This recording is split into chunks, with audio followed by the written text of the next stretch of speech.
Hello everyone, how are you? Here to let you know what matches happened on Monday Night Raw for January the 30th, 2022, the last one of the month. Raw has 7 matches.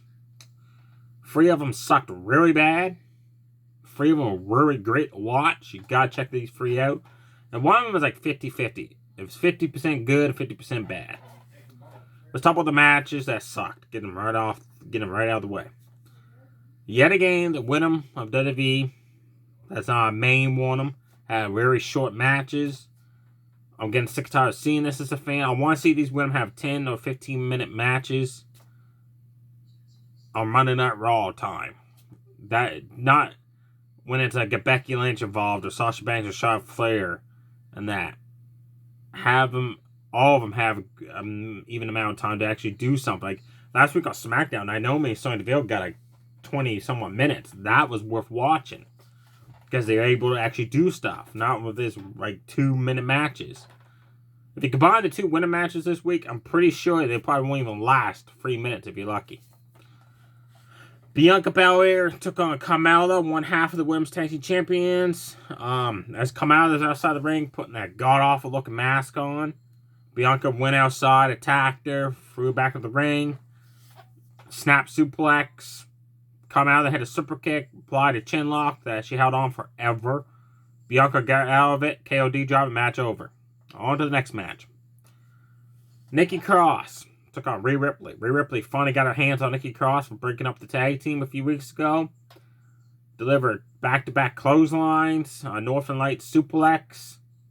Nikki Cross hit a nice tornado DDT off the top rope. Then she went for the stringer neck breaker. Then for some reason she stopped and posed. So, of course, Rhea Ripley countered it into the Riptide for the 1-2-3. I don't like seeing a predictable finish. That takes away from the match. The Miz took on Dominic Mysterio one-on-one. This match was bad. Miz went haul off and kicked Dominic in the face, okay?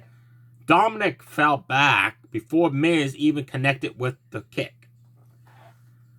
Miz kept to get Rey Mysterio to get yelled at for the referee. Like, he pretended that Rey Mysterio tripped him and stuff like that. So finally the referee, as he was yelling to Rey Mysterio game, Miz grabbed hold Dominic, hit the Scar Crusher finale for the 1-2-3. I don't know why he needed a distraction to do the finisher, but anyhow, it was not a great match. That match, to me, honestly, if I put that match on TV, I'll be ashamed of putting that match on TV. Now on to the match that was 50-50.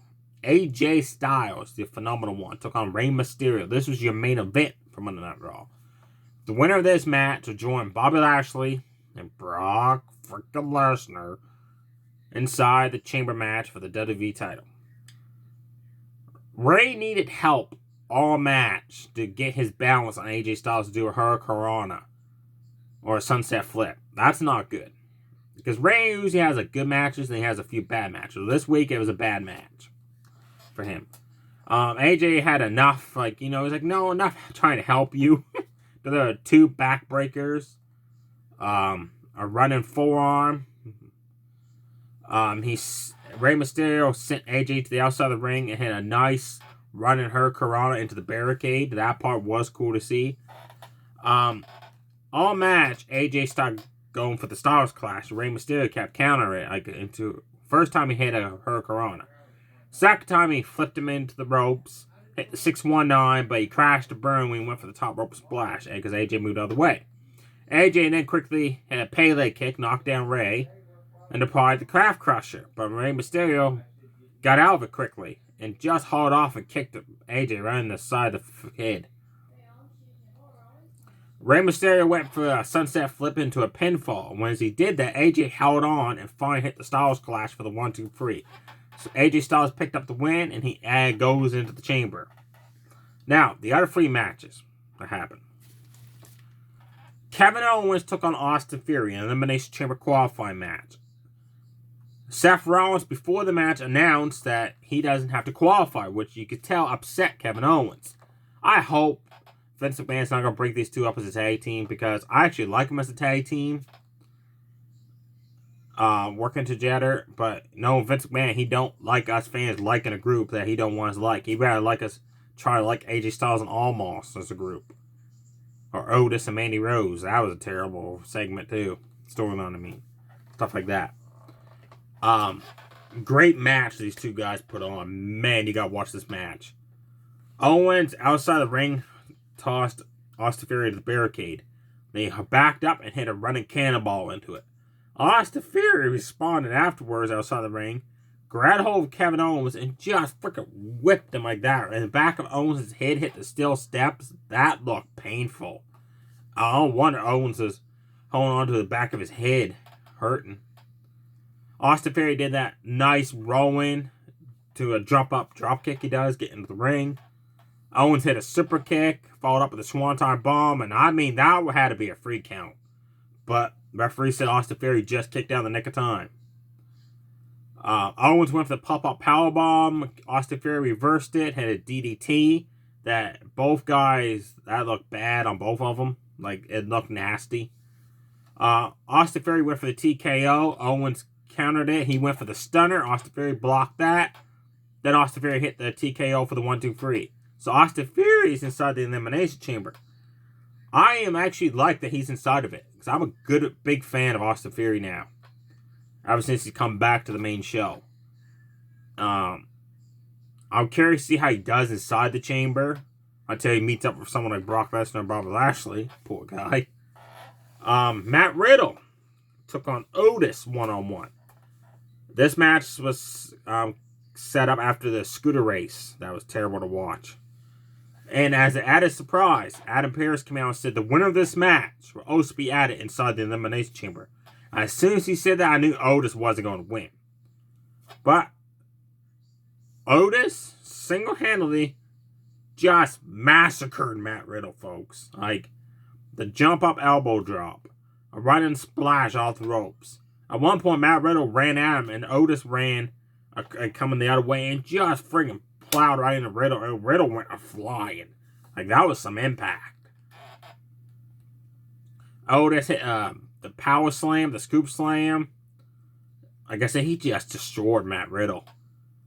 Otis, to me, honestly should have won that match. But as soon as, like I said, Adam Pearce said it was for Chamber qualify, you knew Otis wasn't going to be inside of Chamber. Because he's not main event caliber. He's mid-card. But, man, he should have won that match. Matt Riddle eventually finally got some offense moves in. By hitting some running forearms across all four ropes. Hitting them on Otis. Of course, Otis didn't fall down. So Riddle backed him into the corner and started hitting some kicks. And again, he couldn't get Otis down. Eventually, with a ripcord knee, he knocked Otis down. They went for a top rope move. And he messed up on it. He hardly never connected with Otis. He overshot him. But he eventually did pin Otis after another move. So Matt Riddle's inside the chamber. That's a really good... It's not going to be a good chamber match. But like I said, Otis should have won it and been into the chamber. Last match on Raw. Diego Dawkins of the Street Profits, Montez Ford at ringside, took on Dolph Ziggler of the Dirty Dogs. But I noticed all throughout the night, Queen Vega wasn't at ringside for Carmella's match. Randy Orton wasn't at ringside for Matt Riddle's match. And Bobby Roode wasn't at ringside for Dolph Ziggler's match. It was weird. These guys put on a really good match, folks. Diego Dawkins, Dolph Ziggler. Dolph Ziggler, as soon as that bell rung, hit a running drop kick. Knocked Diego Dawkins into the turnbuckles, and Dolph hit 2 running back-to-back stinger splashes.